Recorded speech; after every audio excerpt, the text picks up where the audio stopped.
네,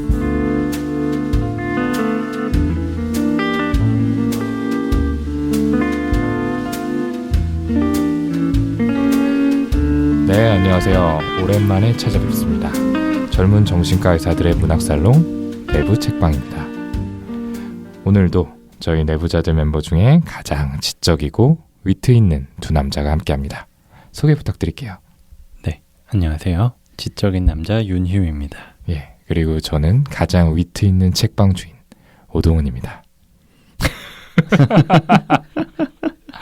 이거 할 때마다 약간 너무 투머치라는 느낌이 있는데 약간 예, 중독성이 있어서 놓을 수가 없네요. 또 오랜만에 하니까 좋고 예, 그리고 오늘은 또 저희 내부 책방에 또 지적이지 않은 게스트를 한 분 모시게 되었습니다. 저희 책방에 처음 오시죠? 소개 부탁드릴게요. 네, 안녕하세요. 김종우입니다. 여기 인트로 완전 미쳤네요. 진짜. 아니 그동안 안 들으셨어요? 아니 좀 듣긴 들었는데 눈앞에서 보니까 정말 제정신이 아니구나. 아 왜요? 뭔가 이렇게 끈적끈적한 재즈 살롱 같은 느낌 들지 않습니까? 네. 네.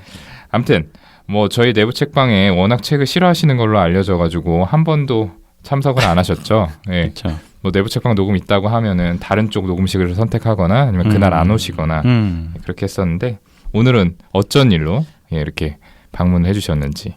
사실 제가 다른 북 팟캐스트를 하고 있잖아요. 아 맞아요. 맞네. 그러니까. 네. 그럼에도 불구하고 진짜. 우리랑은 같이 하기 싫다. 아니 하셨었죠. 책을 제가 제일 많이 읽어요. 아니 아까 억지로 읽고 계신다고. 그 무슨 책들 소리야? 다 안 읽으신다고 그랬잖아요. 무슨 소리야? 네, 지금 내일 다 못 사람들은 읽고 또. 갈 것 그거 같다고. 뭐 제목만 내일 보고 게 하신다고. 지금 진짜 큰일 난 게. 네. 근데 사실 한 주에 한 권씩 읽는 게 너무 힘들어요. 아 그럴 것 같아요. 진짜 너무 힘들어. 지하철 왔다 갔다 할 때마다 계속 읽고 있는데 애들 재우고 나서 보고 막 이러는데 이 내부 책방을 하면 한 주에 2권을 읽어야 되잖아요. 그래서 그렇죠. 그건 진짜 불가능한 일이다 이러고 안 하고 있었는데 네. 그래서 사실 이번에도 두 분이서 하시길 바랬어요. 제가 카톡방에 여러 번 물어봤죠. 다 읽는 사람. 아무도 대답을 안 해. 아니, 다 읽을 수가 없으니까. 네. 네. 거죠. 그래서 두 분 다 그리고 다른 내부자들 멤버 모두 오늘 방송하기로 한 책을 다 읽지 못했다는 소문을 듣고 유일하게 책을 다 읽은 제가 내부 책방을 접수하러 왔습니다. 두 분 다 뭐 책방 처음 오픈할 때 그 느끼한 목소리의 초심을 다 잃으신 것 같다는 생각이 드네요. 네, 뭐 할 말이 없네요. 예, 느끼한 목소리를 잃지는 않았는데 예, 초심은 조금 잃은 것 같아요. 근데 저도 요즘에 한창 그러니까 제가 원래 책 읽는 걸 그렇게 싫어하는 사람은 아닌데 자꾸 이렇게 애기 재우고 나면은 같이 뻗어서 자는 게 일상이 돼가지고 옛날에 저한테 그거 가지고 되게 비난했었잖아요. 아니 늘상 항상 같은 식으로 변명을 하시니까 뭐 애 재우다가 뻗어서 잤다 지금 일어났다 뭐 이러면서 요즘도 그러지 않아요? 레포토리니까 그건 비난을 할 만한 거고 저는 진짜 하나 키우는 사람이 지금 네, 제가 좀 체력이 약해져가지고 그런 것 같기도 하고 아무튼 할 말이 없습니다. 좀 오늘 준비한 책 제가 완전히 못 읽은 거는 아니고요. 네. 조금 읽다가 끝까지 읽지는 못했습니다. 네, 윤희우 선생님은 좀 변명 좀 해보시죠. 저도 책을 되게 좋아하긴 했는데 작년 같은 경우에는 사실은 이 내부 책방 말고 심야 책방 방송할 때 그것도 사실은 이제 와서 얘기하지만 좀 내가 읽고 싶은 책을 읽는 게 아니라 이거를 이야기를 할 만한 책을 읽다 보니까 그렇죠. 네. 약간 책에 대한 흥미가 조금 떨어져 버렸어요. 그러다가 이제 올해는 그 방송도 끝났고 책 좀 많이 읽어봐야지라고 생각을 했는데 저도 역시나 아기 핑계를 대는데 요즘에 아기가 되게 활발해졌어요. 그래서 책을 읽고 있으면 그 책을 막 먹으려고 잡으려고 막 그러는 거예요. 급기야는 이제 아이를 책 먹는 아이로까지 만들어가지고 이미 문 닫은 프로그램 핑계로 끝나지 않고 끝까지 본인은 잘못이 없다. 그래서 네. 애가 그러다가 다치거나 막 아플까봐 막 종이에 손 베고 막 이럴까봐 책을 못 들고 있겠는 거예요. 네네. 어쩔 수가 없더라고요. 뭐 참. 그렇군요. 네. 어쨌든 이제 본격적으로 오늘 책방 방송 시작할 텐데요. 오늘 저희가 다룰 책은 최근에 문학동네에서 출간한 소설이죠. 엘리너 올리펀트는 완전 괜찮아 라는 제목입니다. 영어 원제는 엘리너 올리펀트 is completely fine 이라는 책이고요. 아마 저희 유튜브 구독하시는 분들이라면 알고 계시겠지만 저희가 유튜브에서는 이 책을 증정하는 이벤트를 진행을 했었고 오늘 팟캐스트를 통해서도 이벤트를 진행하려고 합니다. 녹음 후반에 자세하게 공지를 할 테니 끝까지 놓치지 말고 들어주시기를 바랍니다. 네. 자, 아마 이 책 국내에 소개된 지 얼마 되지 않아서 생소하신 분들이 많을 텐데 이게 어떤 배경의 책인지 작가는 또 어떤 사람인지 우리 윤희우 선생님 잘 아실 거라고 믿고 소개 부탁드릴게요. 이 책은 2017년에 출간이 됐는데요. 저자는 게일 허니먼이라고 해서 1972년에 태어나신 분이고 이분은 어린 시절의 대부분을 도서관에서 보내면서 뭐 수많은 책을 읽고 혼자 글을 쓰고 이렇게 지내셨다는 분이에요. 그런 다음에 대학교에서는 프랑스 문학을 전공했지만 학자의 길을 가는 건 본인과 맞지 않다고 판단을 해서 행정직 일을 하셨다고 하고요. 40살이 되던 해에 언젠가 내가 책을 꼭 쓰겠다, 소설가가 되겠다 이런 꿈을 꾸고 계셨었는데 그걸 이루기 위해서 글쓰기 과정을 듣기 시작했다라고 하시고요. 그때 처음으로 쓴 책이 스코틀랜드의 북트러스트라는 것에서 수여하는 넥스트 챕터 어워드라는 상이 있대요. 그 상을 수상하고 뭐 여러 가지 문학상 후보에도 오르기도 했고요. 그런 다음에 첫 번째 장편 소설인 엘리너 올림펀트는 완전 괜찮아를 출간을 했는데 2017년에 이게 출간되고 나서 영국 아마존 베스트셀러 1위에 오르고 굉장히 오랫동안 차트 1위를 지켰다고 해요. 그래서 핫했던 책이군요. 영국에서 200만 부가 넘게 네. 팔렸다고. 저희 책의 한 200배 이상 팔린 것 같은데. 네. 아무튼 저희에게는 대만 시장이 있으니까. 네. 네. 네. 이렇게 굉장히 많이 팔리고 정말 많은 분들이 읽으셨고 최근에 그 리즈 워더스푼이 판권을 구입해서 영화로도 제작될 예정이라고도 해요. 그래서 그 영화도 굉장히 기대가 되는 그런 작품입니다. 네. 책이 좀 많이 길어요. 맞아요. 진짜 장편 소설이에요. 몇 페이지죠? 478페이지. 그렇죠. 네. 그래서 저는 진짜 어제 하루를 다 투자했는데 사실 제가 만약 이 책이 재미없었다면 아까 이제 오동원 선생님, 윤희우 선생님 핑계를 댔지만 다 읽은 거에 대해서 재미없었다면은 그냥 저도 내려놨을 거예요. 그리고 이거 다음 주에 우리 방송 좀 시기 늦추자 이렇게 제안했을 텐데 솔직히 엄청 재밌더라고요. 네, 맞아요. 흡입력이 되게 좋아서 어제 이제 낮에 불태워서 애들과 놀아주고 일찍 이제 쓰러트린 다음에 저녁 시간에 집 앞에 카페에 갔는데 카페 문 닫을 때까지 자리를 뜨지 않고 끝까지 다 봤어요. 제가 그런 적이 진짜 한 15년 만인 것 같아서 참 참신했었고 참 좋은 기억이었습니다. 어쨌든 두 분 그래서 솔직히 어디까지 읽으셨어요? 그래야 그에 맞춰서 좀 이야기를 하니까요. 오동원 선생님 되게 표지만 읽으신 것 같은 느낌이네요. 아니 앞에 좀 봤어요. 근데 솔직히 많이 못 봐서 이건 좀 제가 할 말이 없네요. 근데 앞에 보면은 분명 네. 이제 엘리너에 대한 느낌이 나오기 때문에 네네네. 저희는 어차피 거기까지만 얘기할 거니까 또 자세한 내용을 다 얘기할 수는 없잖아요. 네. 윤희 선생님은 그거보단 좀 더 읽으셨죠? 네, 저도 한 150쪽 이 정도까지 읽은 것 같아요. 아, 그럼 뭐 윤희 선생님은 분명히 책의 분위기를 다 파악하고 계실 거고. 네. 그래서 오늘은 그냥 다 읽은 제가 서담 스타일로 한번 진행을 하겠습니다. 네. 책의 그러면 줄거리를 윤희우 선생님이 아는 데까지만 한번 소개를 해주시죠. 어차피 저희는 책의 스포일러를 안 하는 게 필요하니까요. 책 제목에 나오다시피 엘리너 올리펀트라는 사람이 주인공인데요. 이 엘리너 올리펀트는 한 30대 여성이에요. 근데 완전 괜찮아라고 했지만 뭐 당연히 제목이 그렇듯이 완전 괜찮지 않죠. 네. 얼굴에 이제 흉터도 있고 뭐 습진 때문에 장갑을 끼고 생활을 하기도 하고 뭐 회사에서도 어울리는 사람이 없이 항상 집에 와서 지내고 주말은 보드카병 2병을 들고서 주말 내내 홀짝홀짝 마시면서 주말을 한꺼번에 보내기도 하고 어머니도 떨어져서 지내는데 뭐 점점 뒤로 갈수록 어머니와의 관계가 어떤지에 대해서 나오겠지만 어머니는 따로 어떤 시설에 계시고 만날 수가 없고 일주일에 한 번씩 통화만 하는데 그 통화하는 시간이 너무 싫고 뭐 이런 분이에요. 그냥 정말 말 그대로 단조로운 생활을 반복하는 사람 이 엘리너 올리펀트인데요.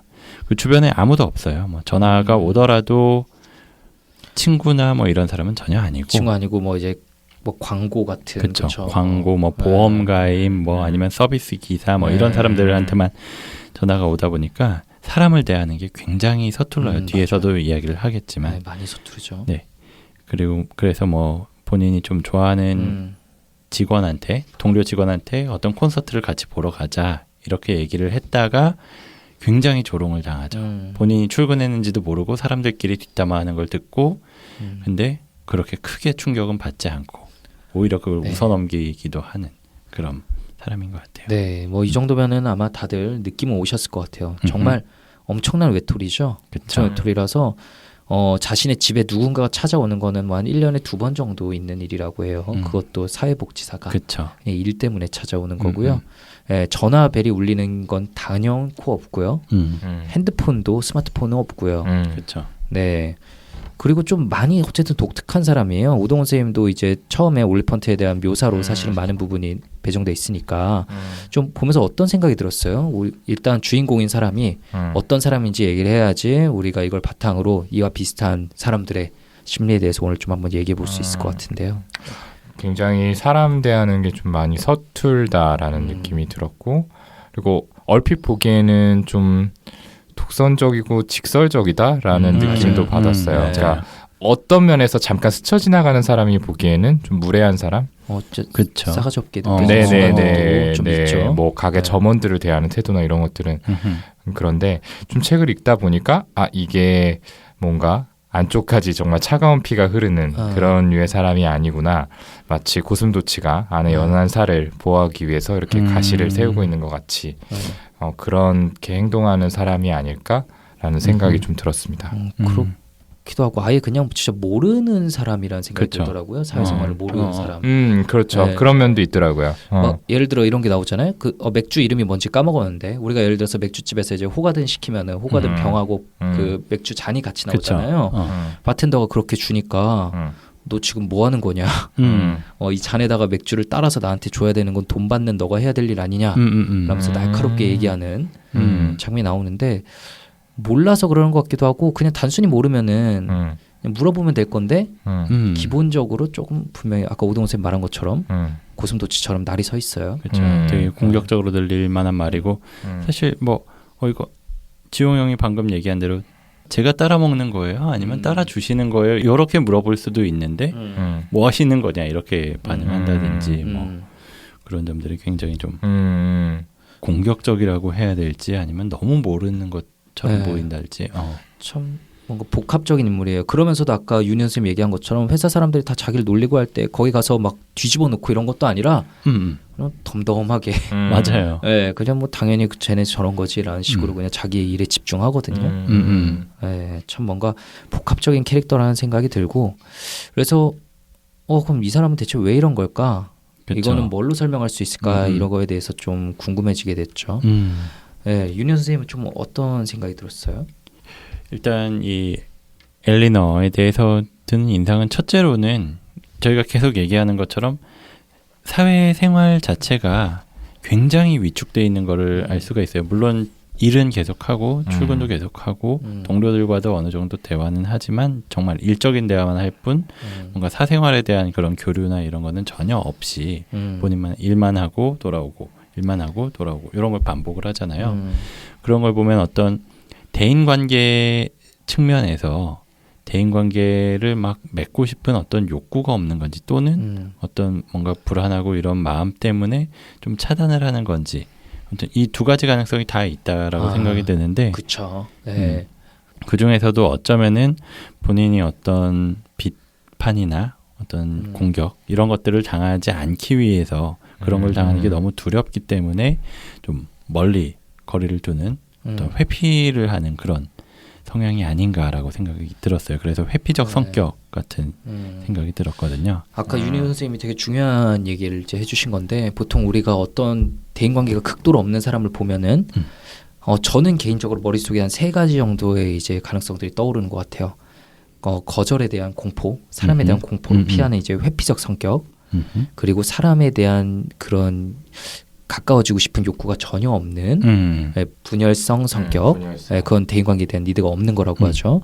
그리고 또 동시에 아스퍼거 스펙트럼 쪽 그쪽도 이제 고려는 해봐야 되고 특히 이 사람의 이제 엘리너 같은 경우에는 워낙 그런 이상한 반응들 막 맥주잔도 그렇고 막 네일샵에서도 이상한 반응이 있거든요. 그럼 보면 진짜 아스퍼거가 아닌 거가 막 이런 생각도 들었는데 그러면은 오동원 선생님께서 좀 질문을 드리고 싶어요. 이렇게 좀 이 사람 진짜 뭔지 모르겠다. 왜 다른 사람을 꺼리는 거지? 라고 생각할 때 제가 아까 말한 그런 가능성들을 어떻게 감별하는지. 네. 몇 가지 가능성에 대해서 말씀을 해주셨는데 그냥 생각나는 대로 좀 말씀을 드려보자면 일단 회피성 성격하고 분열성 성격 얘기를 해주셨죠. 이 두 가지는 이제 둘 다 대인관계에서 깊은 관계를 맺는 걸 꺼리고 관계가 좀 위축되어 있다라는 점이 공통점이라고 할 수 있는데요. 큰 차이는 일단 회피적 성격, 회피성 성격의 경우에는 이 분열성 성격과 다르게 대인관계에 대한 욕구가 분명히 좀 살아있다. 라는 점을 들 수 있겠습니다. 그러니까 다른 사람하고 관계를 맺고 싶어하는 욕구가 분명하게 있지만 뭔가 거절당할 것에 대한 두려움, 자기가 받아들여지지 않을 거에 대한 두려움이 크기 때문에 관계를 회피하거나 일찍 단절한다라고 하는 게 이 회피성 성격의 특징이죠. 그래서 여기 예로 들어주신 구절들이 있는데요. 보면은 엘리너가 이제 중간 부분에 나오는 대목이 콜센터에 전화하는 걸 좋아한다라고 이야기하는 부분이 있습니다. 근데 여기 구절을 좀 읽어드리면 최고의 부분은 마지막에 그들이 오늘 도와드릴 일이 더 있나요, 엘리너? 라고 물어올 때다. 그러면 나는 이렇게 대답한다. 아니요, 감사해요. 제 문제를 종합적으로 완전히 해결해 주셨어요. 사람의 목소리로 내 이름이 크게 불리는 것을 듣는 것 또한 늘 기분 좋은 일이다. 예, 마지막 문장이 의미가 있을 것 같아요. 이런 것들을 보면은 분명히 대인관계, 특히 누군가와 이렇게 좀 깊은 관계를 맺고 좋은 감정을 주고받고 싶어하는 욕구는 좀 살아있다라고 보는 게 맞는 것 같고요. 사실 이제 아까 아스퍼거 얘기도 해주셨는데 이거는 이제 분열성 성격하고 굉장히 유사해요. 아스퍼거 같은 경우에는 사회성의 결여가 가장 주된 특징이라고 할 수 있는데 근데 아스퍼거도 이 분열성 성격하고는 또 조금 차이가 있는 게 아스퍼거 같은 경우에는 분열성 성격에 비해서는 그래도 대인관계에 대한 욕구가 조금 더 있다라고 봐야 맞는 것 같아요. 그러니까 아스퍼거 환자분들 같은 경우는 대인관계를 맺는 방식이 굉장히 서툴죠. 그러니까 뭔가 사회적 맥락에서 눈치 같은 것들도 없고 엉뚱하게 대답을 하는 경우가 많고 의사소통의 방식도 일반적으로 사람들이 말하는 거랑 다르게 억양 같은 게 굉장히 독특하고 상황에 맞지 않는 문어체 단어 같은 거를 사용하고 이런 것들이 특징인데요. 그러고 보면은 이 엘리너의 특성들 중에서 어떤 것들은 그러니까 뭔가 그 상황을 좀 파악하고 하는 능력에 있어서 좀 미흡한 부분은 아스퍼거의 가능성도 충분히 있지 않을까라는 생각이 듭니다. 그러니까 분열성보다는 나머지 두 개가 조금 더 가능성 있는 진단일 것 같아요. 네. 오동훈 선생님 질문 던지니까 당황해하시는 모습 되게 보기가 재밌네요. 네. 저는 이제 책을 어쨌든 끝까지 보고 나서 결론은 이제 회피적 성격인 것 같아요. 아스퍼거가 아니고 뒤에 변화하는 모습을 보면은 네, 사실 아스퍼거라면 그렇게 극적인 변화들이 나올 수 그렇죠. 없거든요. 기질적으로 타고난 부분이 물론 그렇다고 해서 회피적 성격도 극적으로 변화할 수 있는 건 사실 잘 아니지만 네 그래도 성격이라는 거는 그 사람이 이제 처해 있는 환경 이벤트 같은 것들에 의해서 어느 정도씩 영향을 받아가는 거잖아요. 그래서 회피적 성격에 대해서 오동훈 선생님 질문 받는 걸 좀 좋아하시는 것 같아서 하나만 더 여쭤보려고 해요. 네, 그럼 회피적 성격을 가진 사람들은 네. 왜 그런 성격을 띠게 되는 걸까요? 왜 사람을 좋아하면서도 왜 사람에 대한 또 두려움 때문에 그런 거 좋아한다는 거, 다가가고 싶다는 거를 겉으로 드러내지 못하고 이렇게 그런 관심이 없는 양 나는 완전 괜찮아 라고 말하면서 지내게 되는지 네. 아까 제가 회피성 성격에 대해서 말씀을 드릴 때 대인관계에 대한 욕구는 있지만 거절당할까봐 사람들 사이에 받아들여지지 못할까봐 그런 두려움이 이 대인관계를 깊게 맺지 못하게 만든다라고 말씀을 드렸는데 그 부분이 뭐 제일 핵심적인 이유가 되지 않을까 싶어요. 이 사람들은 이제 관계에 대해서 자기가 뭔가 부정적인 경험을 할 것이다 라는 생각이 굉장히 뿌리 깊게 박혀 있죠. 근데 이런 것들이 어디서 왔나를 생각을 해보면 대개는 어린 시절의 경험에서 기인한다고 봐야겠죠. 그 중에서도 모르겠어요. 또 여러 가지 이유가 있을 수 있겠지만 그냥 제가 생각하기로는 우리가 흔히 애착이라고 부르는 어린 시절에 부모님하고의 관계에서의 어떤 유대감 이런 데서 좀 손상된 경험을 한 분들이 이렇게 회피형 애착을 형성을 하고 그게 회피성 성격으로 이어지는 경우들이 있더라고요. 윤희우 선생님은 어떻게 회피적 성격을 띤 분들을 당연히 여러 분 배웠을 텐데 좀 기억에 남는, 물론 자세히 얘기할 수는 없겠지만 이런 이벤트가 있으면 정말 그게 성격으로 굳어질 정도가 되더라 생각나는 게 어떤 게 있으세요?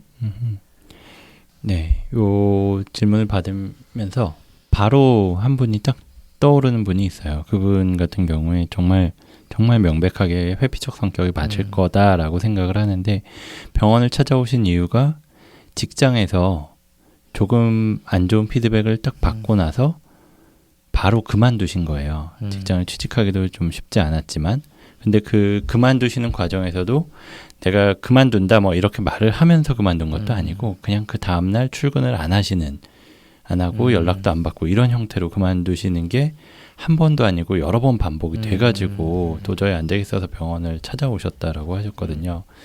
근데 이야기를 쭉 들어보니까 그 부정적인 반응, 부정적인 어떤 피드백을 받은 것 자체가 그렇게 막 굉장히 대단한 일도 사실은 아니에요. 어떤 회사에서 기획안을 뭐 이것저것 내잖아요. 회의를 할 때 내 의견도 제시하고 뭐 다른 사람도 의견을 제시해서 그것들끼리 좀 경쟁을 해서 좀 더 좋은 의견이 받아들여지고 그보다는 좀 못한 것 같은 의견은 약간 다음으로 넘어가게 되는 요런 게 되는데 본인의 그 의견이 그렇게 위에서 받아들여지지 않은 이벤트가 있었거든요. 그렇다고 막 심하게 질책을 당하지도 않고 단지 본인의 그게 받아들여지지 않았다. 그 경험을 하고 나서 다음 날부터 출근을 안 하셨다는 거예요. 그래서 정말 어떻게 그랬지? 뭐 이런 생각도 하고 그러면서 계속 면담을 하고 있는데 과거의 이야기를 좀 계속 듣다 보니까 정말로 그런 거절당하는 게 굉장히 힘들었겠구나라는 생각이 들었었던 게 이분이 어머니가 굉장히 일찍 돌아가셨어요. 어머니가 일찍 돌아가시고 아버지가 재혼을 하셨는데 재혼을 하면서 아버지랑 그 새어머니가 외국을 가셨는데 거기를 이제 따라가신 거예요. 따라갔는데 어머니가 그러니까 새어머니가 굉장히 좀 차갑고 이분을 좀 밀어내려고 했었던 거예요. 근데 그 나이가 초등학생 때거든요. 먼 외국에 가서 아버지는 계속 회사를 다니시느라 좀 집에 있는 시간이 길지 않으시고 어머니는 계속 나를 막 밀어내려고 하고 게다가 학교도 완전히 새로운 애들이기 때문에 걔네들한테도 잘 적응을 해야 되지 집에서도 쫓겨나지 않으려고 해야 되지 이거를 계속 하다 보니까 너무 두려운 거예요. 누가 나를 조금이라도 싫어하고 이러면은 너무 두려워해서 계속 어떻게든 잘 보이려는 노력을 계속 하다가 지치면서 이 지금의 성격을 형성해 오신 것 같은데 이 엘리너 이야기를 들으면서도 사실은 그 어머니와의 이야기가 처음부터 조금씩 더 밝혀지잖아요. 제가 아직 읽은 부분까지는 그래서 어머니하고 도대체 무슨 사건이 있었던 것까지는 아직은 나오질 않았는데 그게 굉장히 어떻게 보면 트라우마틱한 경험이었을 거라고 생각을 해요.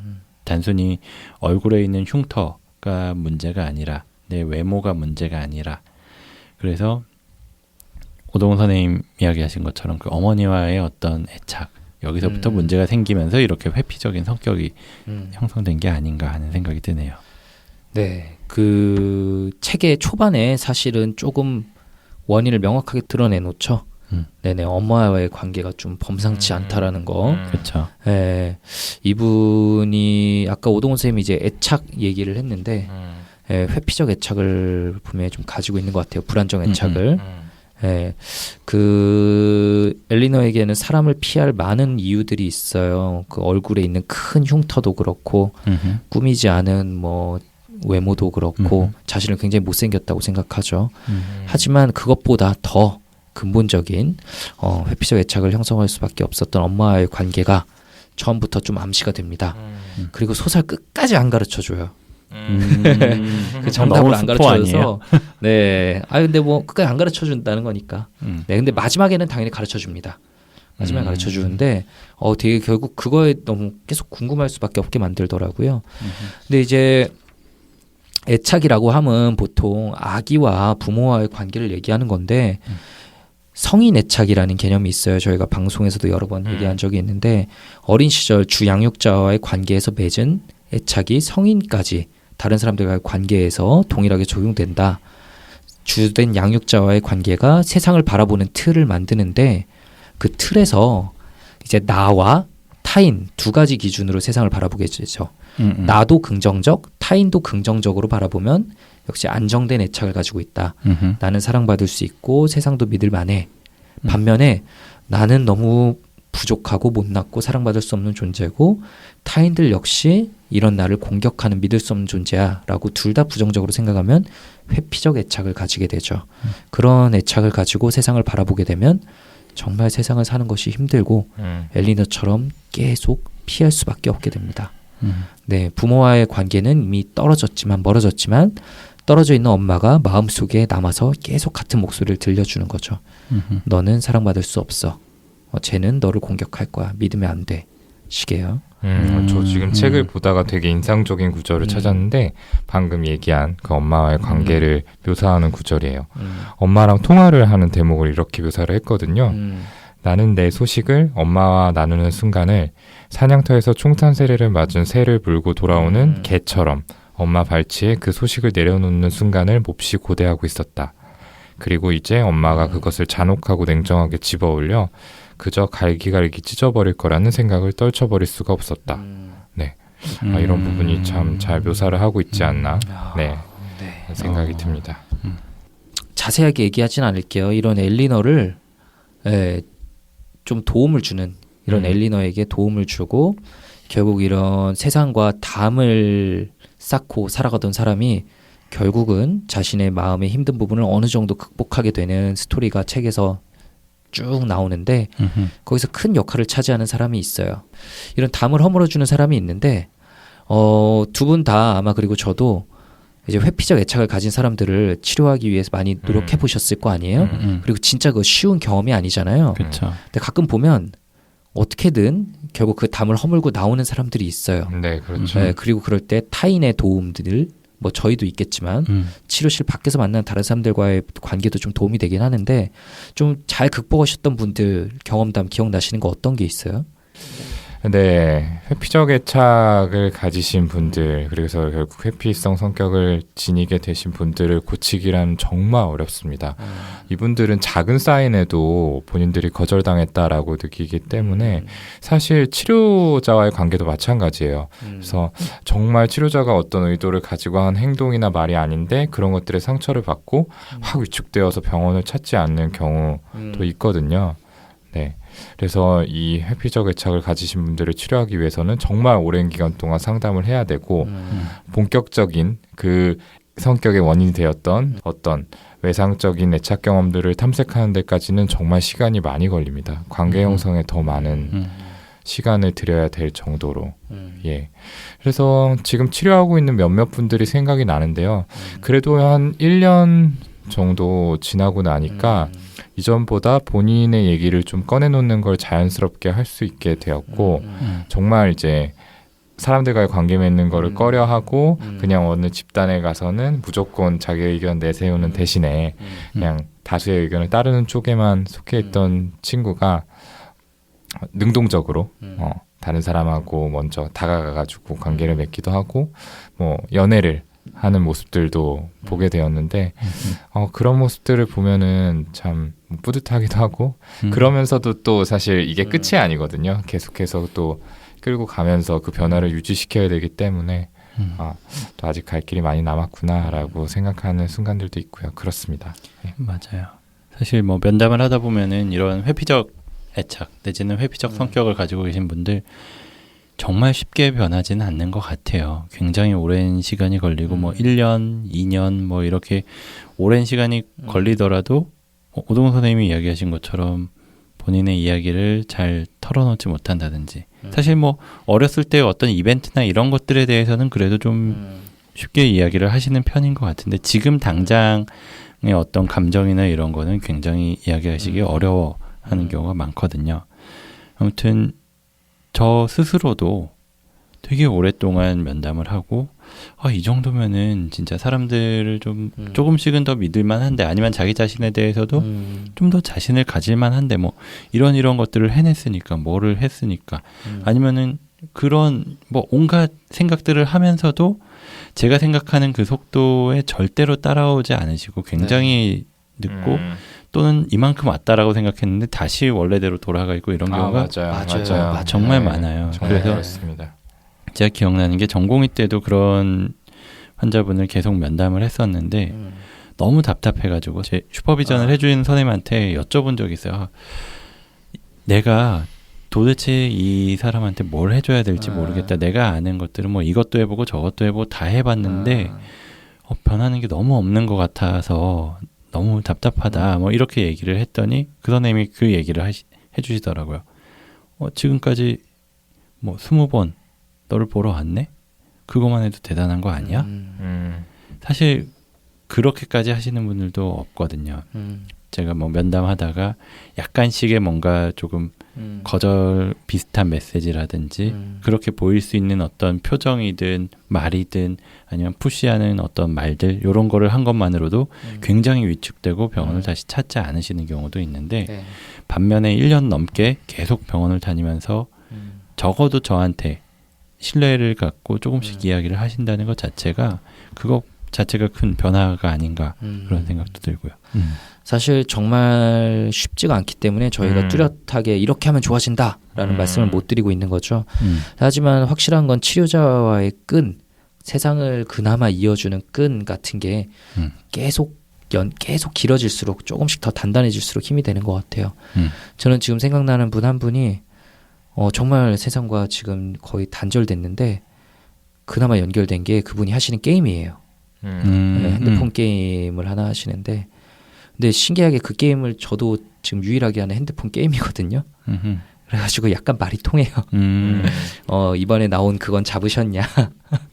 친구도 맺으셨어요? 아예 친구 맺진 않았는데 그분이 그 활동하는 그런 레이드가 있는데 거기 모임엔 그래도 나가세요. 유일하게 나가시고 정기적으로 얼마 전에 거기 분들께서 그 생일이라고 케이크를 사주셨대요. 그래가지고 정말 크게 감명을 받고 물론 그러면서도 더 깊은 관계로 아직 못 들어갔지만 그렇게 사람들의 호의 정말 저 입장에서 너무 고마운 그런 호의들이 분명히 세상과의 연결되는 그 끈을 조금씩 더 강하게 해주는 것 같아요.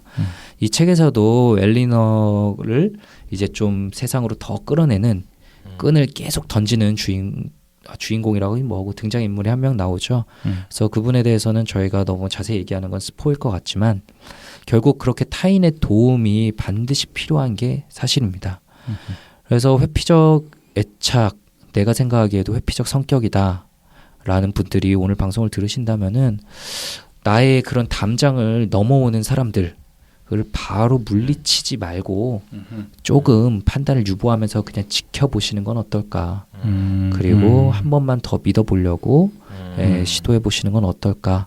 그리고 그런 과정들이 어떻게 일어나는지에 대해선 이 책에서 너무 잘 그리고 있기 때문에 정말로 나의 회피적 성격을 좀 고치고 싶다 하는 분들께는 이 책이 좀 큰 힘이 될 것 같습니다. 이렇게 누군가 좀 자신의 담장을 넘어오려는 사람들이 생기면 이 회피성 성격을 가진 분들 입장에서는 당연히 좀 의심하고 또 공격받는 느낌이 들어서 도망가려고 준비를 하게 돼요. 여기 이제 엘리너의 경우도 그렇고 또 그 경우에 되게 불편하니까 상대방을 그 피해야 될 이유들을 더 찾아내거든요. 상대방의 약점들이 더 크게 보이고 상대방을 막 깔보고 낮춰보고 막 이렇게 되기도 하죠. 그래서 결국은 다가오던 사람도 지쳐서 떠나고 그러면 역시 더 믿을 만한 존재가 아니야 라고 생각을 하게 되는데 사실 세상이 각박한 건 맞는 것 같아요. 아무 조건 없이 무조건적인 사랑을 주는 그 부모 같은 새로운 부모 같은 관계를 형성해 주는 사람이 과연 이 세상에 얼마나 있겠어요. 하지만 이 회피적 성격, 회피적 애착을 가진 사람들이 생각하는 것만큼 세상이 또 부정적인 것만은 아니라고 생각합니다. 분명히 아무 이유 없이 그냥 단순히 안타까운 마음에 그리고 그냥 단순한 인정에 도와주고 싶어하는 사람들도 생기니까 그런 세상에 좀 따뜻한 면도 있다라는 거를 반드시 좀 느끼셨으면 좋겠고 그런 걸 느끼는데 이 책이 약간이라도 좀 도움이 되었으면 좋겠습니다. 네. 기존에 저희 책방 방송과는 다르게 좀 진행을 해보았는데요. 아마 방송을 듣고 나셔서 책에 대해서 흥미가 생기시지 않았을까라는 기대를 해봅니다. 그런 의미에서 앞서 말씀드린 저희 이벤트 소개를 드려야 될 텐데, 이벤트 참여 방법은요. 이 팟빵 댓글창에 책을 읽고 싶은 이유 그리고 이메일 주소 이 두 가지만 남겨주시면 됩니다. 예, 이 두 가지를 남겨주시는 분들 중에서 10분을 추첨해서 저희가 문학동네와 함께 책을 보내드리도록 하겠습니다. 기왕이면은 조금 자세하게 책을 읽고 싶은 이유도 적어주시고 또 저희 내부자들의 응원 메시지도 담아주시면은 아무래도 선택을 받으실 가능성이 높아지지 않을까 이런 생각도 좀 해봅니다. 네, 그래서 팟빵 댓글창에 저희가 방송이 업로드된 시점부터 일주일 뒤인 10월 3일 개천절이네요. 그날 밤 12시까지 자정까지 댓글 남겨주신 분들 중에서 10분을 추첨해서 책을 보내드리도록 하겠습니다. 네. 그러면 오늘 내부 책방 방송 이 정도에서 마무리 짓도록 하겠습니다. 저희가 다뤘으면 하는 책이 있다면 언제든지 유튜브나 또 팟캐스트 어플 댓글로 남겨주시거나 저희 메일로 보내주시면은 저희가 적극 고려해서 그때는 저도 끝까지 책을 읽고 여러분들께 더 좋은 이야기 드릴 수 있도록 노력할 테니까요. 많이 많이 보내주셨으면 좋겠습니다. 예, 오늘도 들어주셔서 감사하고요. 저희는 다음 시간에 더 재미있고 유익한 내용 꽉꽉 눌러 담아서 다시 돌아오도록 하겠습니다. 감사합니다. 감사합니다.